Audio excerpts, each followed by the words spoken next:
Hello বন্ধুরা, আজ আমি আপনাদের জন্য আবারও একটি নতুন গল্প নিয়ে চলে এলাম। গল্পটা শেষ পর্যন্ত শোনার অনুরোধ রইল। আজকের গল্পের নাম দ্য হিল ম্যানশন।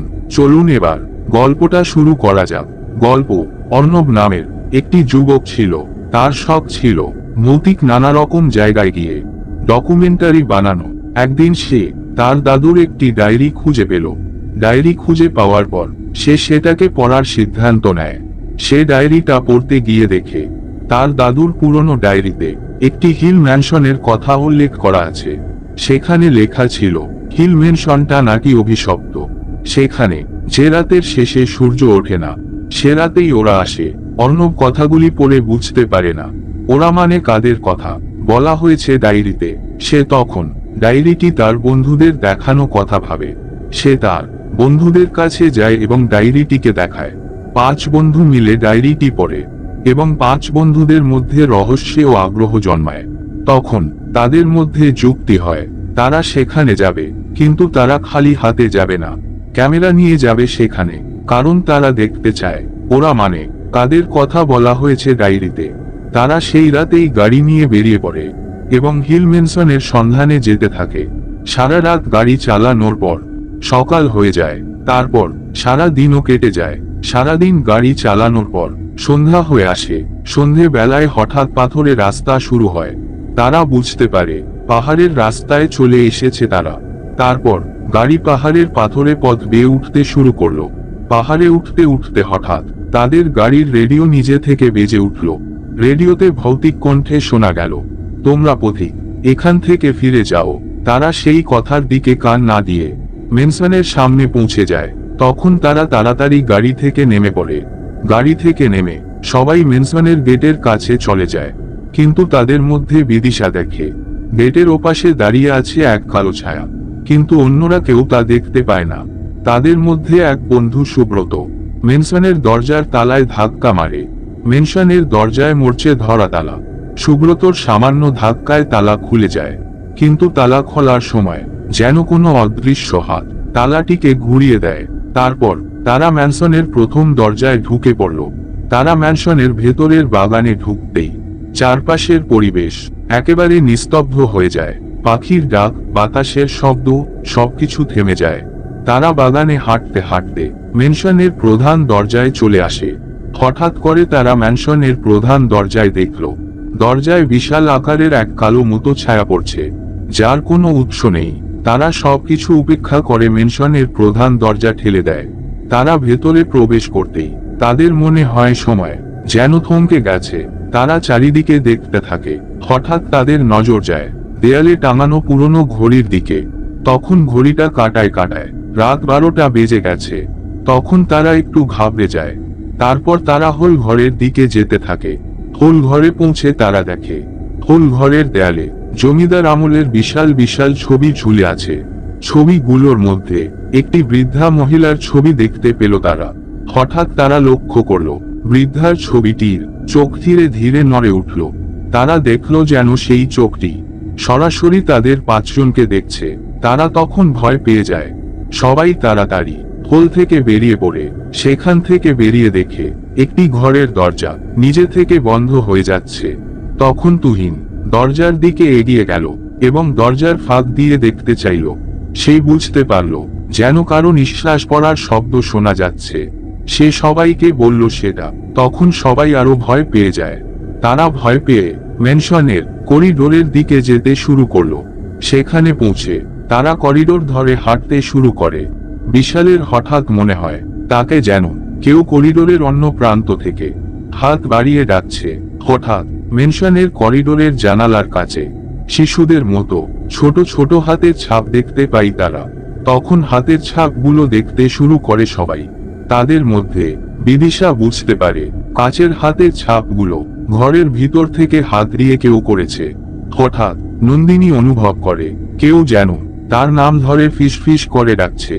তখন সে পিছনে তাকিয়ে দেখে, কিন্তু সে পিছনে তাকিয়ে কাউকে দেখতে পায় না। তখন তাদের মধ্যে তুহিন ক্যামেরা দিয়ে সেদিকে ভিডিও করতে যায়। সে ক্যামেরা দিয়ে দেখে খালি চোখে দেখা যাচ্ছিল না, কিন্তু ক্যামেরায় একটি ছায়ামূর্তি ধরা পড়েছে। সে সবাইকে ভিডিওটা দেখালো। তারা সবাই ভিডিওটিতে দেখল।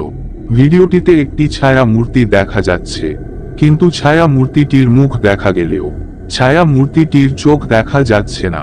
তারা হাঁটতে হাঁটতে বুঝতে পারল করিডোরটি ক্রমশ সরু হয়ে আসছে। করিডোরটি সরু হয়ে আসাতে তাদের হাঁটতে বেশ অসুবিধা হচ্ছিল। তখন হঠাৎ বিদিশা পড়ে যায় এবং দেখে মেঝেতে রক্ত পড়ে আছে। তারা তখন সেখান থেকে তাড়াতাড়ি বেরোতে শুরু করে। কিছুক্ষণের মধ্যে তারা করিডোর থেকে বেরিয়ে আসে। তারা ম্যানসনের করিডোরের শেষে একটি ছোট ঘর দেখতে পায়। তারা সেই ছোট্ট ঘরের দরজা একটু ঠেলে খুলে ফেলে। দরজা খোলার সঙ্গে সঙ্গে এক হিমেল বাতাস এসে মুখে লাগে তাদের।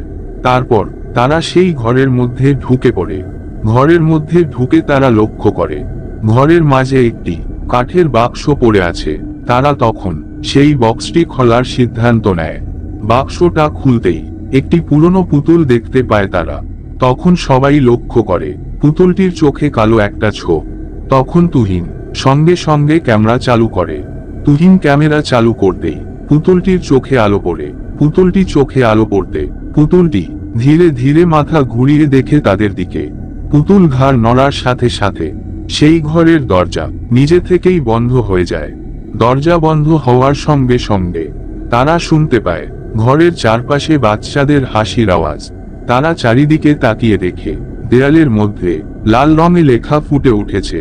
দেয়ালের লেখাগুলোর মধ্যে লেখা আছে, আমরা এখানে থাকি, তোমরা সবাই এখান থেকে চলে যাও।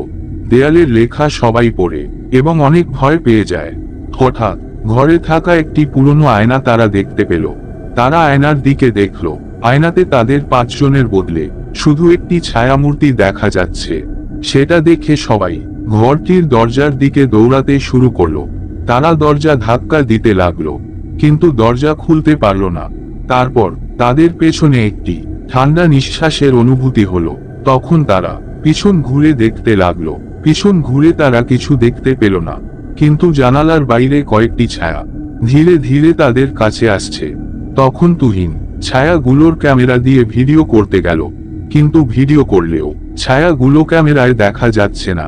হঠাৎ তাদের মধ্যে নন্দিনী অনুভব করে তার পায়ের কাছে কিছু একটা ঘুরপাক খাচ্ছে। সে তখন নিচের দিকে তাকিয়ে দেখে। নন্দিনী নিচে তাকাতেই দেখে পুতুলটি তার দিকে দেখে হাসছে। নন্দিনী এটা দেখে চিৎকার করে ওঠে। তারপর তারা লক্ষ্য করে সেই ছায়াগুলোর চোখ ধীরে ধীরে লাল হয়ে উঠছে। বাড়ির দেয়ালে রক্তের দাগ পড়তে শুরু করেছে। তারা এই সব দেখে অনেক ভয় পেয়ে যায়। হঠাৎ ঘরের একটি দরজা খুলে যায়। 4 জন দৌড়ে বেরিয়ে আসে সেই মেনশনের ঘর থেকে, কিন্তু সুব্রত পিছলে পড়ে যায়। সুব্রত তখনও সেই মেনশনের ঘরটির মধ্যেই ছিল। হঠাৎ একটি অদৃশ্য হাত তার পায়ের গোড়ায় স্পর্শ করে। সে সেখান থেকে জোরে দৌড়াতে শুরু করে। দৌড়াতে দৌড়াতে মেনশনটির বাইরে সুব্রত বেরিয়ে আসে। সুব্রত বেরিয়ে আসার পর সবাই মেনশনের প্রধান গেট থেকে বেরিয়ে আসে এবং গেটের বাইরে থেকে ম্যানসনের দিকে ঘুরে তাকায়। ঘুরে তাকিয়ে তারা দেখল ছায়াগুলো তাদের আর অনুসরণ করছে না। তখন তারা ক্যামেরার ফুটেজ দেখতে যায়। ফুটেজ চেক করে তারা দেখে ঘরের সবকিছু দেখা যাচ্ছে, কিন্তু পুতুলটি ক্যামেরায় ধরা পড়েনি। ভিডিও ফুটেজ দেখে নন্দিনী পুতুলের কথা বলতে যায়। সেই পুতুলের কথা বলতে গিয়ে হঠাৎ দেখে সেই পুতুলটি গেটের ওপাশে দাঁড়িয়ে আছে। তারা সবাই এই ঘটনাটি দেখে তাড়াতাড়ি গাড়ি নিয়ে বাড়ি ফিরতে শুরু করে। কিন্তু হঠাৎ তুহিনের ফোনে একটি অদ্ভুত মেসেজ আসে। মেসেজটা ছিল, তোমরা সবাই আবারও ফিরে আসবে এখানে, এখনো খেলাটা বাকি। বন্ধুরা, গল্পটা এখানেই শেষ। বন্ধুরা, গল্পটা কেমন লাগলো কমেন্টে লিখে জানাবেন। আর গল্পটার যদি দ্বিতীয় পার্ট চাও তাহলেও লিখতে ভুলবেন না। বন্ধুরা, আমার ভিডিও যদি আপনাদের ভালো লাগে তাহলে ভিডিওতে একটি লাইক ও চ্যানেলটিকে সাবস্ক্রাইব করে দেবেন। আজকের মতো এতটাই বন্ধুরা, আবারও দেখা হবে নতুন কোনো গল্প ও টপিক নিয়ে।